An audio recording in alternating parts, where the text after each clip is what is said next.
Hi,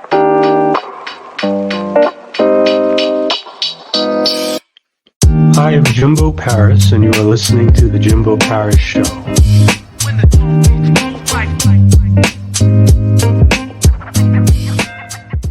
Welcome, I'm Jimbo Paris. Welcome to the Jimbo Paris Show. And today we have Tony Bradshaw. And basically, he is the author of The Millionaire Choice. And it's an amazing book. And let's see what he has to say. Hey, Jim, how are you doing today? Great. I love your setup. Looks good. Oh, thanks. Yeah, this is my trading station behind me. And then I used to have a library, but we're looking at moving to another house. So I've got my books all packed up right now. Excellent. So again, this show's about you. Let's get into the specifics here. So what is it that you do? Yeah, I do a couple of different things. One of the things I'm trying to do is do what I call develop a citywide financial transformation system. The foundation of that really is, the Millionaire Choice, which is what I did when I was 25. I made a Millionaire Choice and created a Millionaire Plan. I believe anybody can become a millionaire. I've interviewed enough people from broke backgrounds, people with sixth grade educations that became multimillionaires, people that were homeless at age 19, millionaires by age 30. And so I really do believe anybody can become a millionaire in the United States, that is.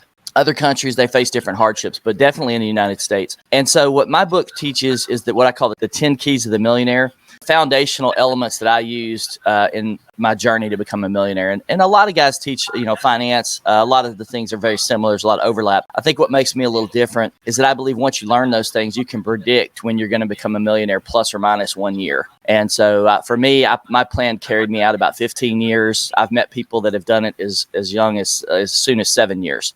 What I typically find is between 10 and 20 years is the range that once people decides to go on this wealth journey.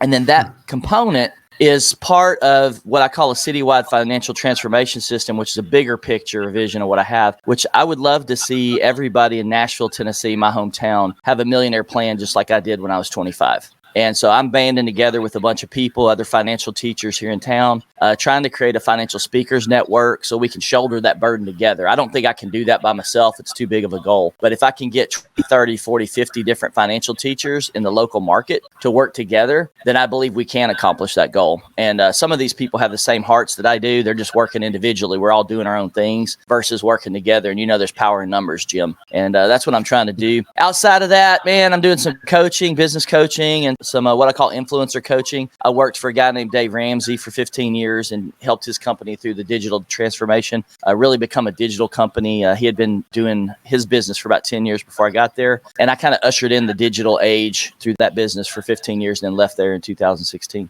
How long have you actually been in this industry? Yeah, so I made my Millionaire Choice at 25, joined Dave Ramsey's team at age 30.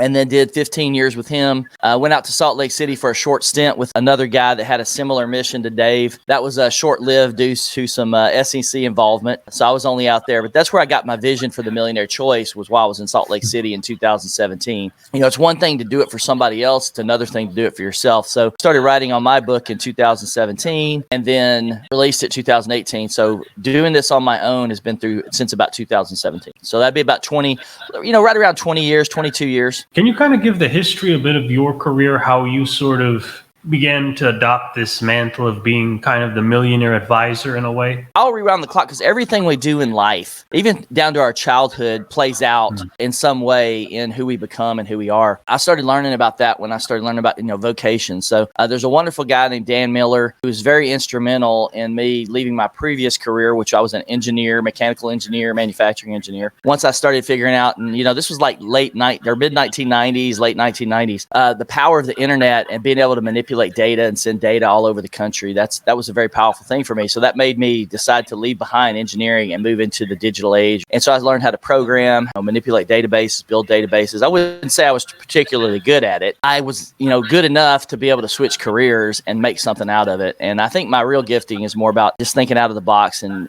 having a business mind. Problem solver, right? So engineers are problem solvers. So I have that skill. I like to find problems and solve them, make things better. So from there, that led me into Dave Ramsey's organization. Before that, I was already on the same alignment with Dave. I was an anti-debt guy at 25. Once I realized I was broke and that was not a good life to live, I started transforming my finances, I started learning about money, and very quickly realized that it doesn't take a lot of effort to really shift. You have to make a mental shift, and then you have to make a behavioral shift after that. And so what I did, instead of spending all of my money every week and going into debt every year, which fortunately I was only about $16,000 in debt before I woke up, I made a shift back the other direction and said, you know what? I'm going to live on a third of what I make. I'm going to pay off a debt with a third of what I make, and I'm going to invest a third of what I make. And because of my situation, I was able to do that. It's a very simple model. I think anybody probably under the age of about 23, 24 can probably do that. Once you shift into getting married, having kids, your models shift a little bit. Your financial model has to shift. I did not have a wife figured into my financial plan. That was not part of the formula for me. I didn't think that far ahead. So she brought in about $20,000 in debt when we got married, started paying off that. We had 6 kids. I didn't plan on having 6 kids. That was not part of my financial plan. I tried to talk my wife into using cloth diapers because I was, money focused. I'm like, hey, we can save a lot of money if we use cloth diapers and not these disposables. And she wasn't having it. So fortunately, I had wiser counsel in my life, and they said, don't use the cloth diapers, Tony. I did cloth diapers. My boss said I did cloth diapers. Don't do the cloth diapers. Pay the money. Do the disposables.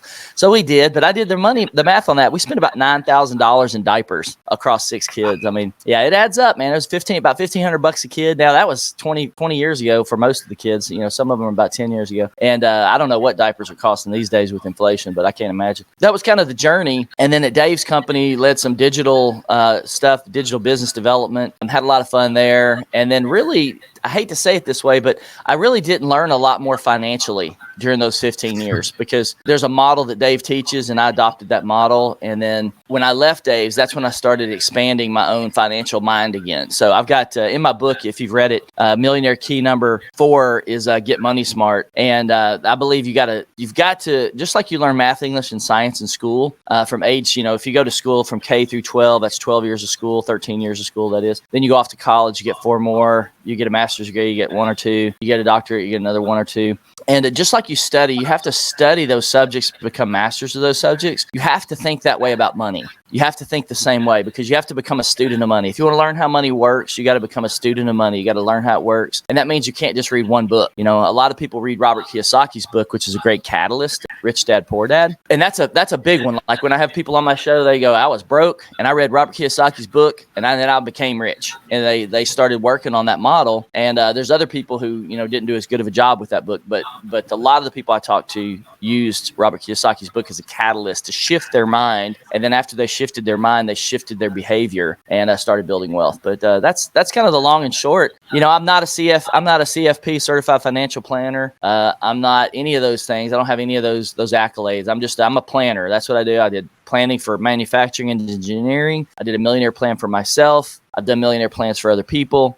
And a wonderful thing happens when I see that psychologically with the people I help is when you put it in black and white and they see that plan, they go, oh, I'm $30,000 in debt. I got like 10 credit cards, average debt of $3,000 on each one or more in some cases. And, some of those credit cards got 24% interest. They don't see a way out. Most people don't have a vision. They don't have the capability of being a visionary. They can't create a new vision for themselves. So they're stuck in their lifestyle. And the way I talk about it is being on a hamster wheel. It's like you're on a hamster wheel. You work, spend, and you're there. Somebody might say a treadmill, but I like the hamster wheel because the little hamster's running really, really fast, usually a lot faster than most of us run on the treadmill, right? And so they look frantic. That's the lifestyle that a lot of people are living today. And I was living that lifestyle. I had a little bit of, I wasn't that tight yet. I didn't get myself in too much trouble. But that's the lifestyle that we live and grow in. And I've got some family members that are living that lifestyle today. Even though I'm on the journey to become even more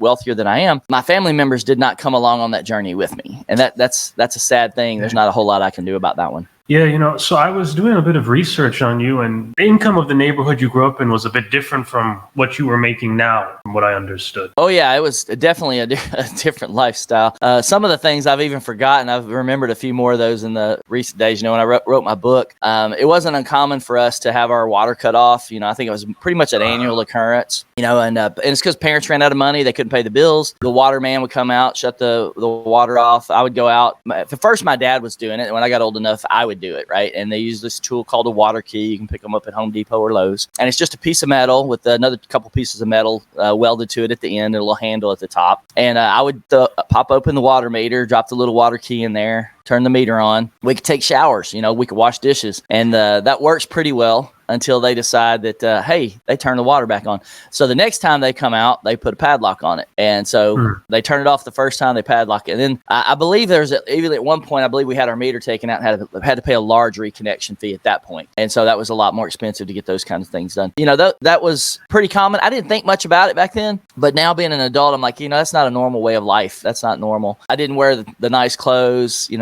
Many of the pants I wore in school were, several years older. As a young guy, you grow a little fast. Sometimes you get growth spurts. I had one point, I had to laugh about it because I was walking in the gym for a pep rally, and a couple of good-looking girls looked over at me, cute girls, and I thought they called out my name, and I'm like, oh, getting some attention here, right? I turned my head. They asked me if I was expecting it to rain today.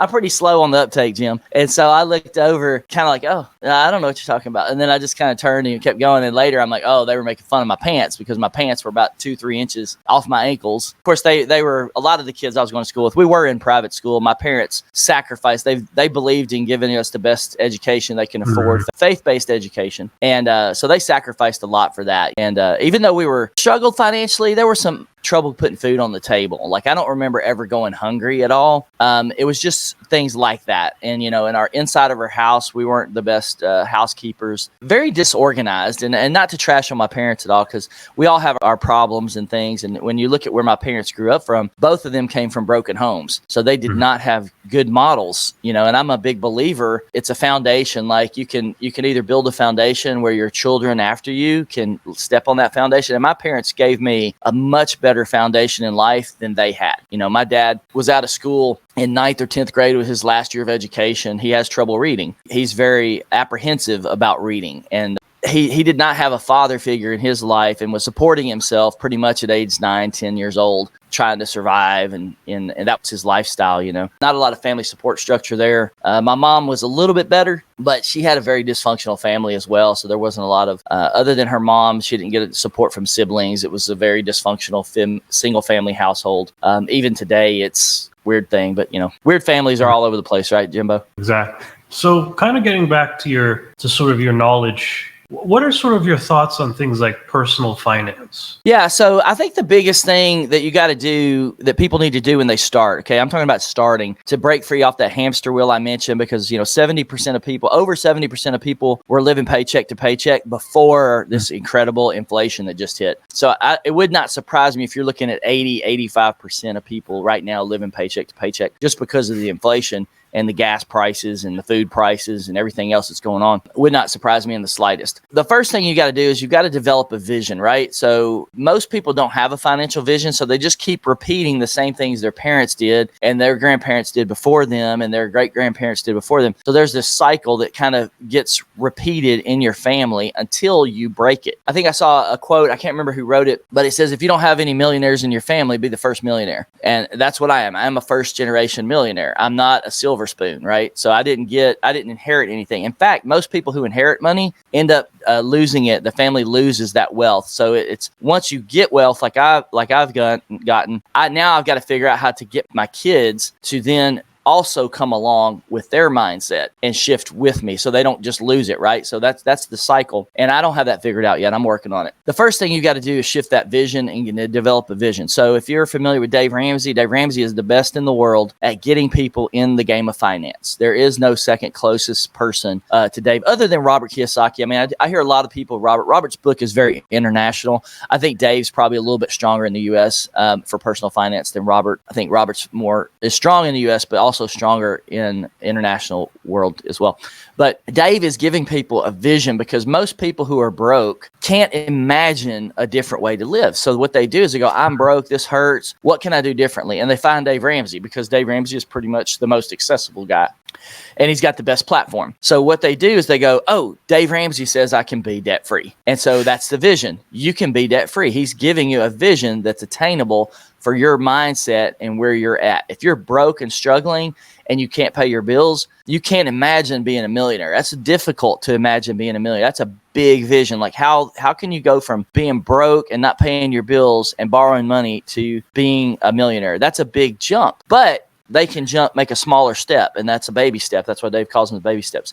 And they jump into, this vision of being debt free, and along the way, they learn something. For me, what I'm trying to do is to get people a vision of becoming a millionaire. If they latch onto a millionaire mindset, they will eventually be a multimillionaire. But I can't tell them that because the vision's too big. You can't go from, it's very difficult to go from being broke to imagining you can be debt free. It's even harder to believe you can be a millionaire. It's even harder to believe you can be a multimillionaire. So the millionaire threshold for me is the lowest boundary to wealth. And I realize that interesting things happens to people, Jimbo, on this journey. And it's the same thing that happened to me. Once I believed I could be a millionaire, my mind started working on that problem. It figured out how to do it. And then it got smarter over time and it produced it. And I was able to hit my goal. Now, once I got closer to that millionaire status, and once I broke through that millionaire status, then you ask the question, what's next? So, and it's a little bit different to go from being a millionaire to being a multimillionaire because your mind has shifted and you're moving in a different direction. You're moving at a higher rate. So like for me, probably have been stuck in a millionaire mindset, not a multimillionaire mindset for a while, even though I've been a millionaire now for a decade. I've made more wealth and I am, my net worth is higher than $1 million. I wouldn't say that I've shifted to the next level of thinking until more recently where I'm going, okay, what's it look like to get to 10 million? What's it look like to get to 100 million? And you're talking about doing that in one generation, to go from, hey, here's a broke person at 25 to somebody who's mentally capable of developing $100 million net worth. And the reason I say that is because I've got some friends now that I've associated with that went from broke lifestyle families similar to mine that are now net worths at 25 to $50 million, and they're only like 33 years old. So think about that. So it took me till 40. These other guys I'm meeting are doing it by 30, 35 years old, and they're developing much more wealth. And they used a different formula, right? And that's perfectly fine. Everybody's got their own journey. We're just here to inspire people to do it. So that's the biggest thing on the front is you got to shift your vision and your belief, like what you can believe. Then after you do that, you have to acquire knowledge. Right? Inside of that character too. So the first millionaire key I have is not about money. It's about character. You have to develop strong character. To build and keep wealth, you have to develop strong character. And the reason for that is there's plenty of rich people who lost it all. They made bad habits. And there's a lot other bad habits than just character. But, the fastest way you can lose half your wealth, the answer is divorce. You can screw your marriage up. But that's develop strong character. The second one doesn't have anything to do with money either. It's called maximize your time. Your most precious asset is your time. So those are two of the first keys, and those are what I call foundational. And then you get into getting money smart. So we went from vision to character, time, and then you get educated, right? We talked about that earlier. You can then put your plan together. Now I've got mostly real estate, probably maybe 80-90% of my assets are in real estate now. How do you sort of encourage people to kind of make their millionaire choice and also kind of create their millionaire plan? Can you kind of explain how all that works? Yeah. So if somebody listens to my show, it's a very simple show. It's called, the Millionaire Choice Show, where we talk to millionaires and future millionaires about how to build wealth, what to do with it once you have it, because wealth has a purpose. And so I try to help people develop a purpose behind their wealth. I didn't have a purpose behind my wealth. Well, I did actually when I was developing it, basically to live life however I wanted to. My initial plan was to be a millionaire at 40 and then live off my investments and spend off about 10% interest a year. For me to get started on the journey, that was enough. What I try to do with my interviews is I try to share other people's stories. And I love the stories that are so ridiculous. One of the lies people tell themselves is rich people are bad, so I don't want to be rich because I don't want to be a bad person. The reality is, if you're a good person, you're going to be good with money. If you're a bad person, you're going to be bad. You have to make sure, check your heart and, keep on track. The love of money is the root of all evil. You can love the wrong things, but I love what money allows me to do. I don't love money itself. So, and money allows me to enjoy life more, to help more people in need. When you have money, you can do those things. So that's what I try to inspire people with. Money's it's just a tool like any other tool. If you've ever hammered anything, hammered a nail, it's the same thing. That's what money is. You just got to use the tool properly. learn how to hammer better, so you want to learn how to build wealth and manage your money better. The Millionaire Plan, Jimbo, it's basically got a couple components to it. You got to have a debt component, right? So most people have debt. So you got to go, okay, what's my debt plan? Am I going to use debt? Am I not going to use debt? Am I going to get out of debt? You have to have an income plan, right? So don't get stuck making the same money for the rest of your life, unless you're making really good money. But like for me, I was making 39 grand my first year out of college, and I was making more than my mom. I think my mom was making 40 or 35,000. So I was making 39, she made 35. I'm like, man, boom, man, I've arrived. My mom's been at this game for 20 plus years. I just got into the game as an adult. I made 5 grand, 4 grand more than my mom. I'm on top of the world, right? That's what I thought mentally. What I didn't realize, because of the upbringing that I had and the family I came from, is that I could make $100,000 a year as a person. You can increase your income. You just have to think about how to do it. It's another one of those things where you put your mind onto a problem and go, okay, what skills do I have? What skills do I develop? And they're called marketable skills, right? So what marketable skills do I have? But you got your income plan, your debt plan.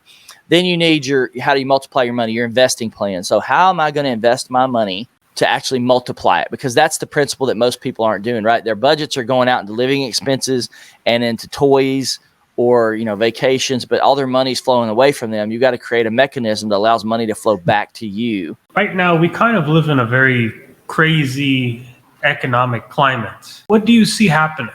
If you know what you're doing in the financial sector and you learn and you got money smart, you can make money whether the season's good or bad. You can make money. It might be a little bit harder, but you can still make money. I think the biggest thing right now that people need to pay attention to, that there's a high prediction of food shortages. So food prices are up. I think some people say 30, 40% right now.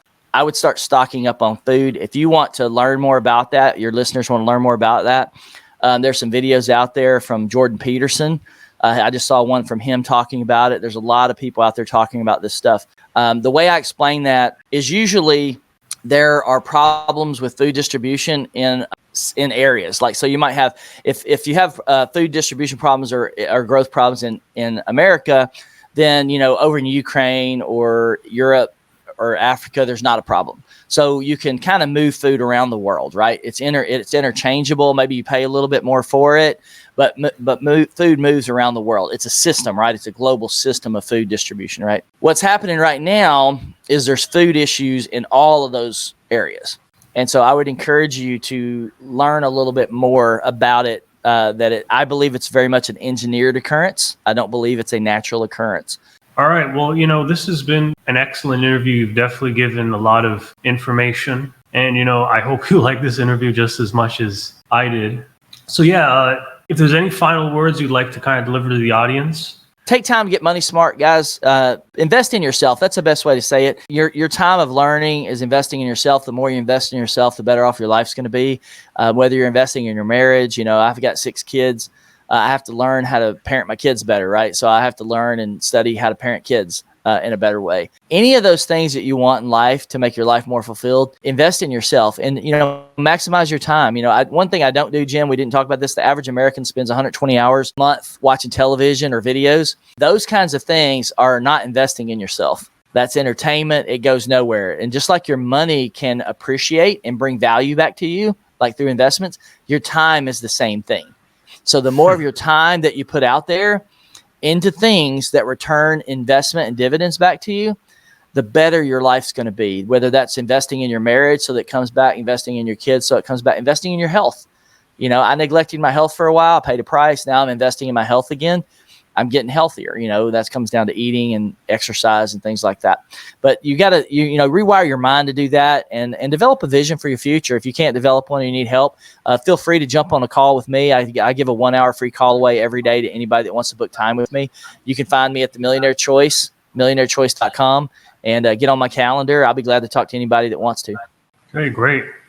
All right. Well, thanks again, Tony. So we're just going to do a quick little shout out here. So the first thing we're going to talk about now is going to be Judy Ryan. She is the CEO of LifeWork Systems. She's our affiliate and collaborative partner. And basically what she does is she helps to improve the HR infrastructure in your business and create a more collegial environment. And then sort of the next thing we like to get into sort of is our YouTube channel. Subscribe now. We're growing in subscribers now, so keep subscribing to us. Next thing is our Roku channel. We're available on ROKU TV, so check us out there as well too. And then the final thing is Jimbo Paris Services. We now own a drop servicing business. We provide you with episodes that we can edit for you. We make sound bites. We do all the editing for a podcast, and we can even find guests for you as well. And we're working with a few reputable corporate businesses right now, and check us out. We can help you out too. All right. I'm Jimbo Paris. This is the Jimbo Paris Show.